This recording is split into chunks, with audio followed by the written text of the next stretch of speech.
Hi అండి, welcome to ఎండ్రోడ్ food trip. ఈరోజు వీడియోలో చికెన్ ఫ్రై ఎలా చేయాలో చూద్దాం.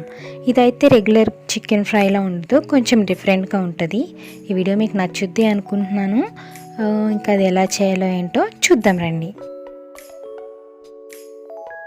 ఫస్ట్ దీనికోసం చికెన్ తీసుకోవాలి. నేను 1/2 kg చికెన్ తీసుకుంటున్నాను. అందులో 1 స్పూన్ అల్లం వెల్లుల్లి పేస్ట్, 2 స్పూన్స్ పెరుగు,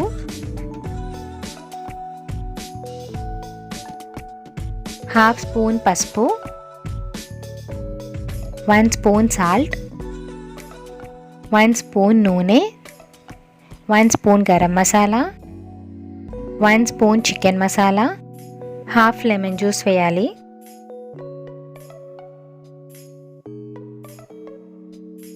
అండ్ కొంచెం పుదీనా వేయాలి. ఇవన్నీ వేసి మిక్స్ చేయాలి బాగా, అదంతా చికెన్కి పట్టేలాగా.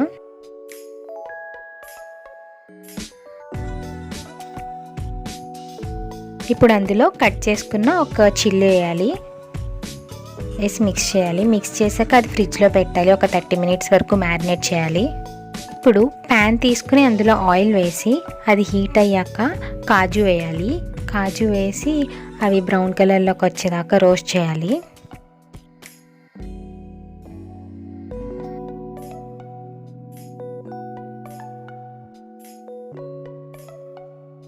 చూసారు కదా, బ్రౌన్ కలర్లోకి వచ్చావి. ఇప్పుడు ఇవి తీసి ఒక బౌల్లో వేయాలి.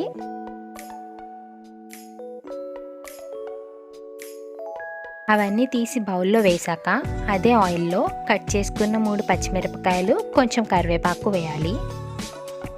అవి వేసి ఒక 2 to 3 minutes రోస్ట్ చేయాలి. అవి రోస్ట్ అయ్యాక తీసి పక్కన వేరే గిన్నెలో పెట్టేయాలి. ఇప్పుడు అదే ఆయిల్లో 1 స్పూన్ ధనియాలు, 1 స్పూన్ జీలకర్ర, 10 ఎండుమిరపకాయలు కట్ చేసుకుని వేయాలి. ఆయిల్లో వేసి వాటిని కలర్ చేంజ్ అయ్యేదాకా వేపాలి. అవి వేపాక వాటిని మిక్సీ జార్లో వేయాలి. మిక్సీ జార్లో వేసి వాటిని బ్లెండ్ చేయాలి. బ్లెండ్ చేస్తే మనకి పౌడర్లా వస్తుంది.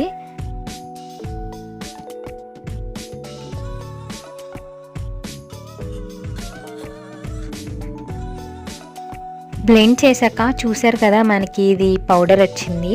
ఇదే మనం కర్రీలో వాడతాము. ఇంకా కర్రీలో మనం సెపరేట్గా కారం అంటూ ఏం వేయము. ఇప్పుడు ప్యాన్ తీసుకుని అందులో ఆయిల్ వేసి అది హీట్ అయ్యాక ఒక 1 కప్ ఆనియన్స్ వేయాలి. ఆనియన్స్ వేసి అవి లైట్ బ్రౌన్ కలర్లోకి వచ్చేదాకా వేపాలి లో ఫ్లేమ్లో.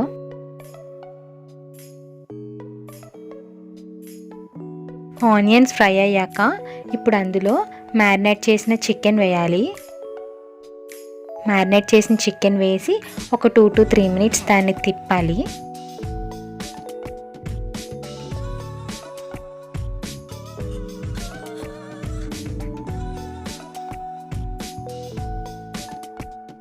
టూ టు 3 minutes తిప్పిన తర్వాత దాని మీద మూత పెట్టి ఒక 20 minutes వరకు ఉడికించాలి లో ఫ్లేమ్లో. 20 minutes తర్వాత చూసారు కదా, చికెన్ అనేది మనకి సాఫ్ట్గా అయ్యింది.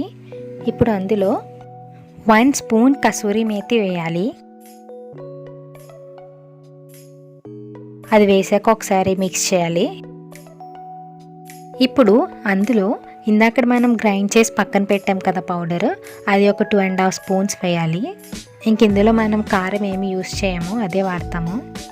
అది వేసాక బాగా మిక్స్ చేసి ఒక 5 minutes వరకు దాన్ని ఉడికించాలి.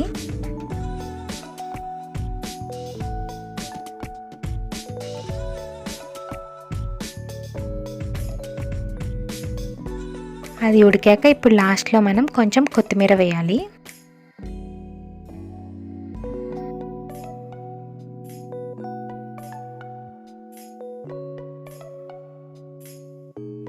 ఇప్పుడు ఇది ఉడికాక స్టవ్ ఆఫ్ చేసుకుని దానిపైన ముందు మనం రోస్ట్ చేసి పక్కన పెట్టాం కదా కాజు, పచ్చిమిరపకాయ అండ్ కరివేపాకు, అవన్నీ దానిపైన వేసేయాలి. దానిపైన వేసేస్తే ఎంతో టేస్టీగా ఉండే చికెన్ ఫ్రై రెడీ అయిపోయింది. ఈ వీడియో మీకు నచ్చింది అనుకుంటున్నాను. నచ్చితే కనుక లైక్ చేయండి. లైక్ చేయడం మాత్రం మర్చిపోవద్దు. షేర్ చేయండి అండ్ మన ఛానల్ని సబ్స్క్రైబ్ అవ్వకపోతే సబ్స్క్రైబ్ అవ్వండి. ఇంకా మంచి వీడియోస్తో మీ ముందుకు వస్తాను. Until then, bye bye. Have a good day.